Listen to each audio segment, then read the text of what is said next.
Class 11 অর্থাৎ তোমরা যারা 11 শ্রেণীতে পরীক্ষা দেবে এবারে তোমার 2025-এ। তো সেকেন্ড সেমে তোমাদের ইতিহাসের উপর থেকে যে অধ্যায়গুলো তোমাদের রয়েছে তোমরা সেটা জানো।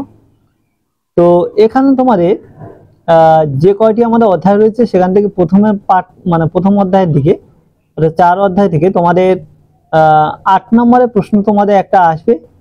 3টে অধ্যায় পরপর রয়েছে, ঠিক আছে। তো প্রথম অধ্যায়টা এখানে আমরা ধরবো যে তোমাদের 8 নম্বর প্রশ্ন আসছে। আর তোমাদের লাস্ট অধ্যায় থেকে অর্থাৎ 3টি অধ্যায়ের মধ্যে 3 নম্বর অধ্যায় থেকে তোমাদের 8 নম্বর থাকবে, মাঝখানে অধ্যায়টা তোমাদের থাকছে না। তো তোমাদের এই 8 নম্বর ছাড়া তোমাদের 3 এবং 4 নম্বরের প্রশ্ন তোমাদের আসবে, মানে মার্কস 10 মার্কস 4 তোমাদের থাকবে। 3 নম্বর আর 4 নম্বরের প্রশ্ন টিকা স্বরূপ রয়েছে। তো সেই প্রশ্নগুলো আজকে তোমাদের সামনে তুলে ধরবো। তো এখানে এই প্রশ্নগুলো যেগুলো খুব গুরুত্বপূর্ণ সেইগুলোই তুলে ধরছি। তোমরা কিন্তু এই প্রশ্নগুলোকে খুব যত্ন সহকারে তৈরি করবে, এখান থেকে কিন্তু তোমরা অবশ্যই চোখ বুজে কিন্তু কমন পাবে। পূর্বে তোমাদের অন্যান্য অধ্যায় কিন্তু সব দেওয়া হয়ে গেছে, রাষ্ট্রবিজ্ঞান থেকে তোমাদের শিক্ষা বিজ্ঞান থেকে, এগুলো একটু প্লেলিস্ট দেখে নিও, তোমরা কিন্তু পেয়ে যাবে। তো তোমাদের আজকের এখানে একটি ফাইনাল সাজেশন কিন্তু তুলে হচ্ছে, এই জায়গাটা কিন্তু খেয়াল করবে।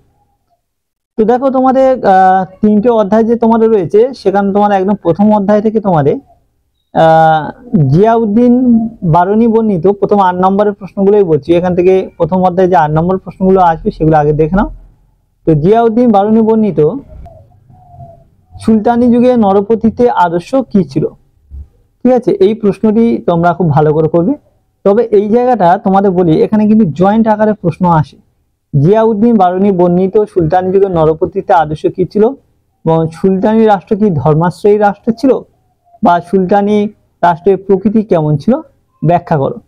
পূর্বে তোমাদের এই অধ্যায়টি যখন পুরনো সিলেবাস ছিল, মানে এর আগে আগে যারা পরীক্ষা দিয়েছিল ওল্ড সিলেবাস, সেখানে এখানে তোমাদের 4+4 এইভাবে প্রশ্নটি দিত। জিয়াউদ্দিন বারুনি বর্ণিত সুলতানি যুগে নরপতিতে আদর্শ কি ছিল 4, এবং সুলতানি রাষ্ট্রের প্রকৃতি কেমন ছিল, অর্থাৎ এটা কি ধর্মাশ্রয়ী ছিল, অর্থাৎ ধর্মাশ্রয়ী পক্ষে আর বিপক্ষে তোমার যুক্তি দিয়ে বোঝাতে হবে, সেটাও 4 হতো।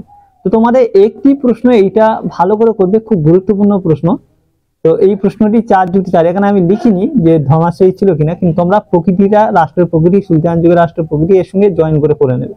খুব গুরুত্বপূর্ণ প্রশ্ন, এটা সব স্কুলে প্রায় কিন্তু দেবে। তারপরে সেটা তোমাদের আমি নিচে দিয়ে দিয়েছি 3-এর জায়গায় আরেকটা বোঝাবার জন্য, তো সেটা পরে বলছি।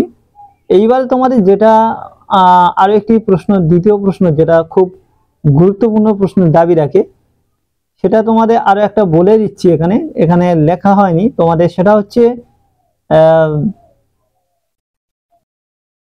নব্য রাজতন্ত্র সম্পর্কে তোমাদেরকে লিখতে বলবে, নব্য রাজতন্ত্র সম্পর্কে আলোচনা করো।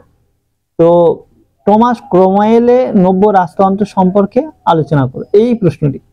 অর্থাৎ টমাস ক্রমওয়েল ইংল্যান্ডে যে নব্য রাজতন্ত্র চালু করেছিলেন, এই প্রশ্নটি তোমার খুব গুরুত্বপূর্ণ, তোমার আমি দেখিয়ে দিচ্ছি। তো এখানে দেখো 6-এর দাগে যেটা দিয়েছি, এই যে প্রশ্নটি তোমার টমাস ক্রমওয়েল ও নব্য রাজতন্ত্র ব্যবস্থা সম্পর্কে প্রবন্ধ লেখো, এই প্রশ্নটি ভালো করে করবে। অর্থাৎ দুটি প্রশ্ন তোমাদের প্রথম বললাম যে দুটি প্রশ্নের মধ্যে এই যে জিয়াউদ্দিন বারুনি সুলতান যুগে নরপতিতে আদর্শ কি ছিল, এইটা দেখো এখানে দেওয়া আছে 3-এর দাগে। সুলতানি নরপতিতে আদর্শ কি ছিল এবং সুলতানি রাষ্ট্রের প্রকৃতি আলোচনা করো, অর্থাৎ এটা কি ধর্মাশ্রয়ী ছিল, এই প্রশ্নটা অর্থাৎ 3-এর দাগে প্রশ্ন।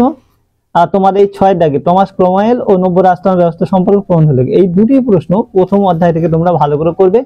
প্রত্যেকের এই দুটো প্রশ্নের মধ্যে অল্টারনেটিভ একটি তোমাদের পরীক্ষা কিন্তু শিওর আসবে, অর্থাৎ তোমাদেরকে দেয়া হবে এই দুটি প্রশ্ন। অর্থাৎ তোমাদের আরো একবার বলছি, 8 নম্বরের জন্য এইটা ভিভিআই লিখে দিচ্ছি, ভেরি ইম্পর্টেন্ট। আর তোমাদের হচ্ছে টমাস ক্রমওয়েল নব্য রাজতন্ত্র ব্যবস্থা সম্পর্কে প্রবন্ধ লেখো, এইটা, এই দুটো প্রশ্ন খুব ভালো করে করবে, এখান থেকে তোমরা একটা পাবে। এই দুটি হয়ে গেলে তোমরা যেগুলো করবে খুব গুরুত্বপূর্ণ আর রয়েছে, সেটা হচ্ছে 2-এর দাগে দেখো এবারে কৌটিল্য অর্থশাস্ত্রে রাজতন্ত্র ও রাষ্ট্রনীতি সম্পর্কে কি বলা হয়েছে, এটা তারপরে দেখবে। 4-টা দেখো প্রশাসনিক কাজ পরিচালনার জন্য স্যাট্রাপ ও ম্যান্ডারিনদের কি ভূমিকা ছিল, এটা তারপরে গুরুত্বপূর্ণ আছে, ভালো করে দেখবে। আর ইকটা ব্যবস্থার বিবর্তন ও মনসবদারি ব্যবস্থা সম্পর্কে আলোচনা করো, তারপরে এইটা দেখবে। কিন্তু এই যে দুটি প্রশ্ন তোমাদের ভিভিআই লিখে দিয়েছি 3 আর 6 খুব মারাত্মক গুরুত্বপূর্ণ তোমাদের প্রশ্ন, এখান থেকে তোমরা কমন পাবে। বেশিরভাগ 90% স্কুল কিন্তু এখান থেকে প্রশ্ন করবে, ভালো করে সবাই তৈরি করবে। এইবার দেখো তোমাদের অধ্যায় 3 অর্থাৎ তোমার লাস্ট অধ্যায় থেকে এখানে তোমাদের কি কি 8 নম্বরের জন্য প্রশ্ন করতে হবে। এবার লক্ষ্য করো, আধুনিক বিজ্ঞান চর্চার সূচনা কারণ সম্পর্কে আলোচনা করো। এই প্রশ্নটি প্রথম তোমাদের খুব গুরুত্বপূর্ণ প্রশ্ন, সবাই ভালো করে তৈরি করবে।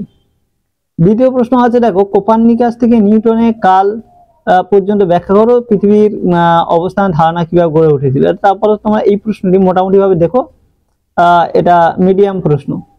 3 দাগে দেখো, মুদ্রণ বিপ্লবের গুরুত্ব সম্পর্কে আলোচনা করো। এটা খুব গুরুত্বপূর্ণ প্রশ্ন, খুব ভালো করে তোমরা তৈরি করবে। তারপর 4 দাগে দেখো, ভৌগোলিক আবিষ্কারের পটভূমি লেখো এবং এর গুরুত্ব আলোচনা করো। তারপর তোমাদের দেখো, ডাইনি হত্যার মতো নৃশংস ঘটনার পিছনে কি কি কারণ দায়ী বলে তোমার মনে হয় তা তোমরা ব্যাখ্যা করো। তো এই হচ্ছে তোমাদের 8 নম্বরের প্রশ্ন তোমাদের দেয়া হলো, দুটো অধ্যায় থেকে তোমরা আসবে। এখান থেকে করলে কিন্তু তোমরা পুরোপুরিভাবে 8 নম্বরের প্রশ্নগুলো কমন পেয়ে যাবে। ঠিক আছে, তো এইবারে আমরা পরের পাঠের মধ্যে যখন তোমাদেরকে তুলে ধরবো, সেখানে হচ্ছে 3 এবং 4 কি প্রশ্ন আসবে। তোমরা এই ভিডিও ডেসক্রিপশন বক্সে দিয়ে খেয়াল করবে, তোমাদের লিঙ্ক দেওয়া থাকবে, একটু দেখে নেবে। তো আজকে ভিডিওটা তাহলে এখানে শেষ করলাম। সবাই ভালো থেকো, সুস্থ থেকো, এবং অন্যান্য যারা দেখোনি সাজেশনগুলো একটু দেখে নিও, এবং চ্যানেল নতুন হয়ে থাকলে অবশ্যই চ্যানেলটিকে সাবস্ক্রাইব করো, সঙ্গে থেকো, সব সাজেশনগুলো তথ্যগুলো তোমরা কিন্তু পেয়ে যাবে।